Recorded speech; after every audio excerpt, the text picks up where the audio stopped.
Presented by Wipro. Do business better.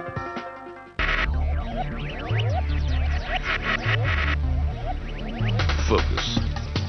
Ideate. Innovate. Enable. Recently, Wipro did a survey on the banking industry. Could you walk us through what was the survey all about and what were the key ingredients that came out in the survey?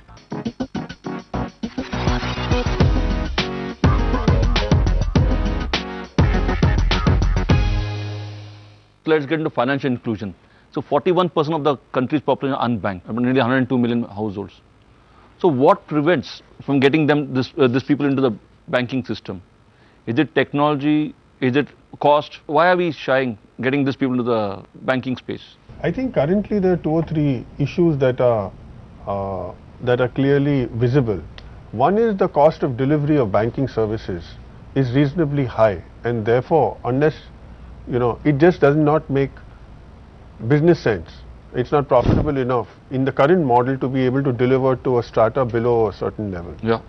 The second is until now, and now RBI has started easing this off, but KYC norms have been fairly stringent, and that is a problem. Now it's not only the rural unbanked, but I'm sure and we know that there are urban unbanked. Yeah, it is correct. Right? All your migrant population, true, they have a huge KYC issue. Yeah. They're just not able to establish address and this and that. Now there has, and Mr. Rajan has made enough statements around that, and I think that is an area which is starting to loosen up a little bit. So if you can get your KYC right, if you can use technology smartly to bring the cost of delivery down. Today, credit is being delivered through microfinance institutions in a reasonably cost-effective manner. If we can take a similar model, and it's not only MFIs, but a lot of NGOs are working and doing a great amount of work in this sphere. If we can use similar models to enhance the service, because now you're not only talking of credit, you're talking of deposits and you're talking of transactions in an entire bank. For example, all the new generation bank will have to set up branches in rural areas. It's a part of your new norms actually. Very much part of the old norms too. Let me pick up on that. Yeah. I think our banking system to date has failed to make much headway in financial inclusion, despite a whole lot of motivations, policy initiatives. And why has that happened? I think we need to understand. The first thing is, it is not a profitable business for our banks, and how far can you push people to do unprofitable business? Second thing is that our the cost structure in our banks is a very high cost structure. Take for example, average salary per employee in a bank is 50,000 rupees. The kind of customers that we serve in Shriram, their monthly income is, monthly salary is 50,000 and monthly income of our customers is 10 to 15,000 rupees. Now, where in the world can you have somebody drawing 50,000 rupees salary serve somebody who's earning 10 to 15,000 rupees? So, why NBFCs like ours and microfinance organizations like Janalakshmi have been able to play a crucial role in financial inclusion is that our cost structure is low. We are very frugal. Our employees come from the same socio-economic sector that our customers are. They also draw similar kind of incomes. So they are able to relate to them. They are able to serve them. And equally important, they are able to assess the risk much better because they come from the same community. If I may just sort of come in here also on the issue that Mr. Duggal was raising. I think clearly cost structures something, but also if you look at it philosophically, the way banks operate is that the hub of business is the branch. True. Whereas when you look at maybe NBFCs or MFIs today, the hub of business is where the customer is. And philosophically, there is a huge difference between your understanding, your feel, your flavor, your ability to gauge the customer when you believe that the branch is where the business will be. True. So compared to that, when you look at some of the success stories, whether it is Shriram or Janalakshmi or many of the others, I think the entire focus is to be out there with the customer, figuring out what his needs are, what his credit position is. And I think while cost is an issue, I think philosophically one has to be very, very differently oriented when one is looking at serving this category of customers. So can technology play pivotal role here in terms of now hub and spoke model, I was thinking. And Ram, would you want to comment on that? Yeah, I think because again, in rural there's no power. Is it an infrastructure issue, is a connectivity issue? So I was told you could use your iPad, yeah, which has got a battery life of 2 days, all those kind of things. So how do you make this happen? so we are running our company Rural Shores, which is really in tier 6 and 7 kind of villages, and all the stuff that you mentioned are all real challenges. So connectivity, we need at least 2 connectivities in each of our centers, and people are not able to provide that from a now I think telecoms resilience. the mandate is to be, this has to be done now. Yeah. So how do we go about it? So you Technology have is a way forward? But you have the option of looking at a tier 4 or a 5 instead of a tier 6 or a 7. So they are much better connected. They are the power supply position is not that bad. So the unbanked actually stretches miles into India, right? So you can choose carefully where you will go, and you will make a difference there. Yeah. Okay. I want to get five because CRISIL has done some kind of a, no, you've got some kind of a tool, I was told, which maps the entire financial inclusion called Inclusive. Could you walk us through what is it? Yeah, I'll do that, but I just wanted to make another point with respect to the unbanked. And I think there's a lot of focus here on cost, and I think costs are important from the P&L of the banking sector perspective. But if you really look at a large part of the unbanked market, they are actually borrowing at fairly high yields. So, you know, it's not an issue as much of, you know, the cost. It's much more an issue of reach. I mean, can you get to that guy who's at the, you know, so just to maybe, you know, speak about the work we've done. So if you really look at it, the bottom 10 districts, India has about 638 districts. Yeah. The bottom 10 districts have less than 2 branches for the entire district. That means the bottom 10 have between them about 20 branches in a country which has, you know, a fairly large, you know, sort of. And would be serving a population. What would be the size of population that 2 branches would be serving? I won't have the data, but if you look at, say, the top 6 urban cities, they have 10% of the banking sector branches.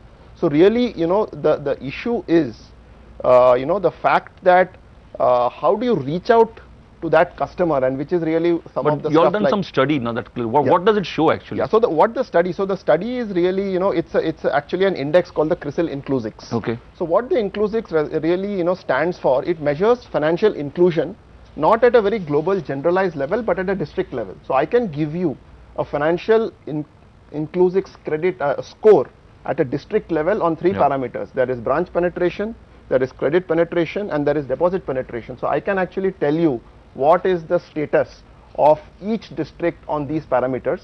And at a high level, if you look at it, I think on a score of 0 to 100, this index, we are today at about 42, 43. You know, 50 plus is what you could say is a good score. The score has moved up from about, you know, 35, 36 over the last 3-4 years. We've been doing this. So things are happening, you're saying? Things are happening, but what is the issue really is that the bottom 100 districts, if you really look at it, is tremendously underbanked, one. Second is regional disparities are extreme. So if you really look at the south, they are disproportionately superior in terms of any of these parameters, whether you look at deposit penetration, branch penetration, or if you look at credit penetration. South. West, which is supposedly relatively more prosperous, is actually quite weak, you know, on a relative basis. So I think, you know, what is important also is when, you know, obviously a lot of these new banks are coming through, and financial inclusion is an important element. I think 2 things: technology going to give you access, and second is the point he talked about is on analytics. Look at what credit bureaus have done. Look at what an MFI kind of credit bureau has done. Is really it has brought credibility to a large portfolio of customers who were hitherto considered, you know, one didn't really know whether they can make payments or not. That has happened. I think getting that reach. Second is being able to do analytics. Who are the kind of customers to whom we can lend? So if you are lending 300 kilometers outside Jamnagar, how are you going to really, you know, evaluate whether that customer is somebody to whom you can lend? I think that is where technology can play a crucial role, definitely in cost reduction, but a lot more in terms of how it can help, you know, bring analytics. You know, this under penetration you talk about is actually a huge opportunity for the MFIs, for NBFCs But like not for us. regular banks. Those, yeah, the districts, and I'm going to make a note of which of those 10 Districts are. least penetrated districts are, because I'm sure we have at least 100 branches in those districts, Right. and we are doing very good business in those districts where the banks have not been able to penetrate. I'm sure there are MFIs in those districts which are providing credit to very low income people there. So I think this gap will get bridged. Sure. It will get bridged as the business opportunity is there, and even though there is a social objective of financial inclusion, I think we can do financial inclusion profitably, and that's the most sustainable business model that will prevail. See, one of the suggestions that we've also been making time and again is that when one starts evaluating financial inclusion, and we have priority sector kind of lending norms, what we've been suggesting is that somewhere the need to do priority sector lending to the agriculture or small road transport operators has to be somewhere weighted by the difficulty of doing that. So a business which is being done in a district which has very low financial inclusion should be getting a better weightage for the bank compared to doing the same business 50 kilometers from Bombay. Will do something kind of credit scoring for unbanked segment. Would you do something like that? No, so that is something that is already in the works. I think the credit bureaus are already doing that role. As CRISIL, we obviously don't have a license in the credit bureau space, but I think that is something which is being worked on. I think credit bureaus have played a very powerful role. But the point I'm making is that getting financial inclusion moving not at an aggregate level, but at a district to district level, and ensuring that the degree of difficulty of financial inclusion depending on where you are. So if you are going to be 300 kilometers from Guwahati and you are doing business there vis-a-vis your 50 kilometers from Bombay, somewhere this has to become important in the design of products and in terms of what regulatory oversight will be brought upon, and that is the only way we will achieve financial inclusion.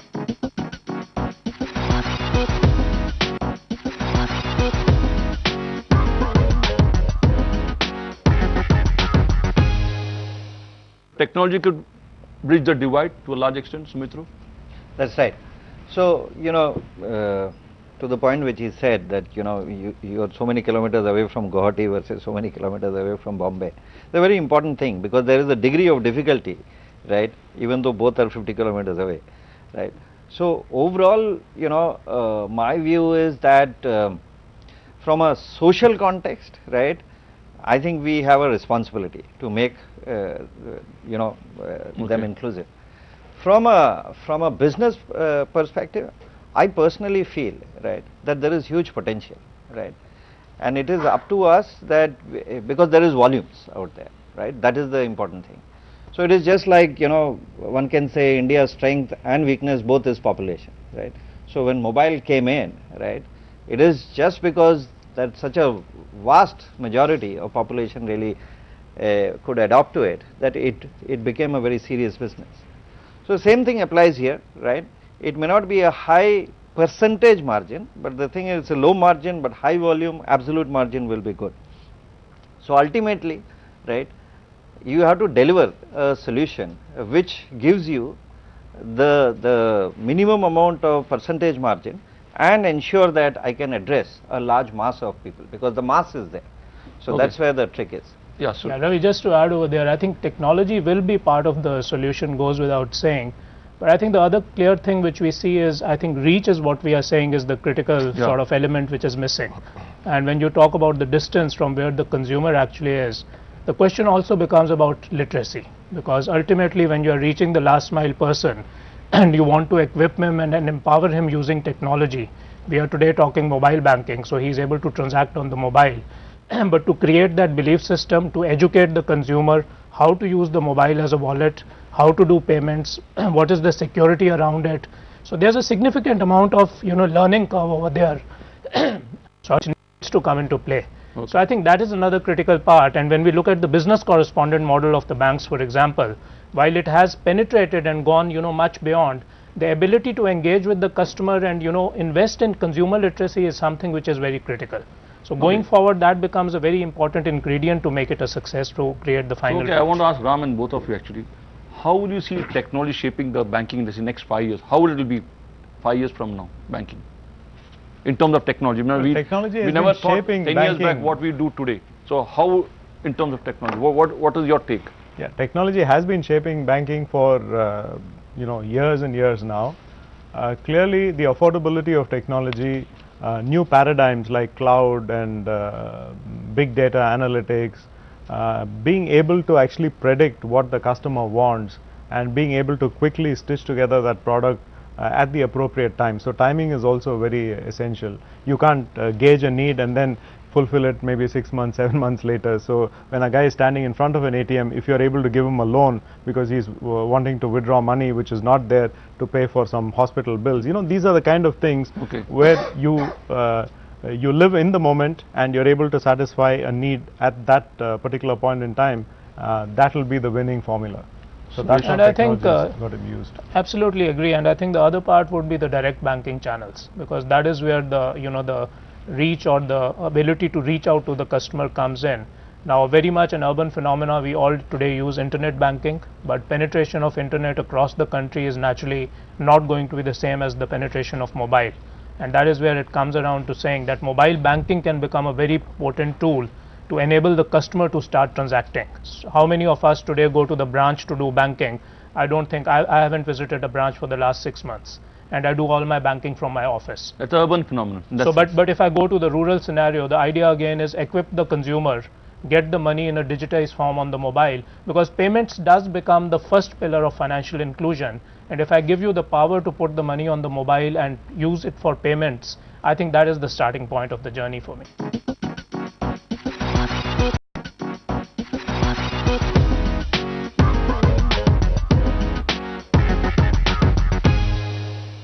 I want a last question. RBI expects all unbanked villages to be brought under banking by 2016. What is your take? Is it possible, and what should be done to make that happen? I think a lot of it is going to depend on what the RBI is going to allow, because I'm sure all of us are aware about the recent Committee on Financial Inclusion which was set up and the report has been submitted. So a wide variety of suggestions have come in that report in terms of a variety of things which need to be done, including setting up a banking system design. What kind of bank should exist? Today we basically have banks which do deposits, payments, and as well as on the asset side they do loans. Question is, there are a wider variety of banking systems which exist in other parts of the world, and I think a lot is going to depend on what is it that the RBI guidelines.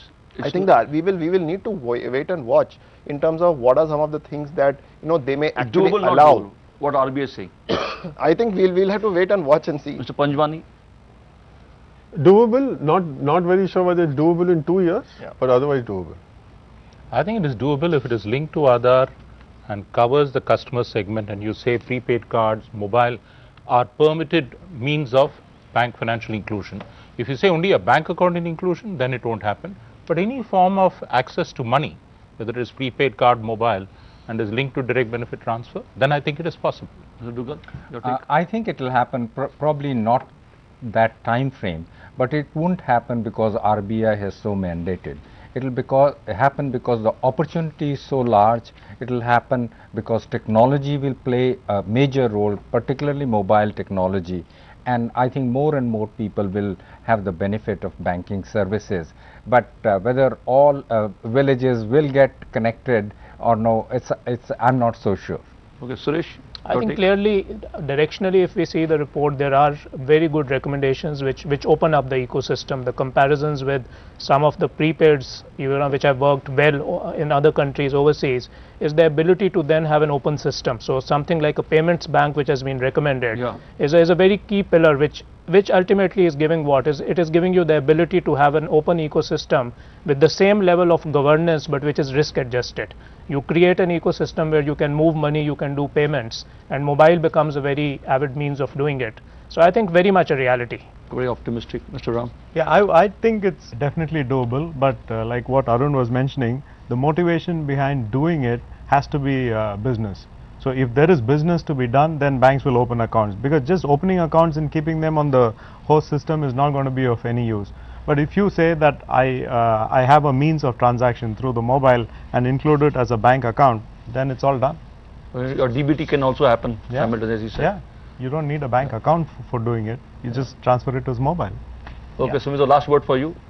Definitely doable. It's really the time frame which is question mark. So keeping in mind two things. One is the infrastructure which is required, right, and the amount of work which is required to achieve that. The other is, which even the Nachiket More report talks about, is from the demand side, right, and the adoption. So keeping these two in mind, I'm not too sure whether 2016 will happen, but certainly, I'll be more comfortable with the 2018 types of time frame. So I should say cautiously optimistic. Yeah. Thank you, gentlemen, for being on the show. It was really nice to have you all here. Thank you.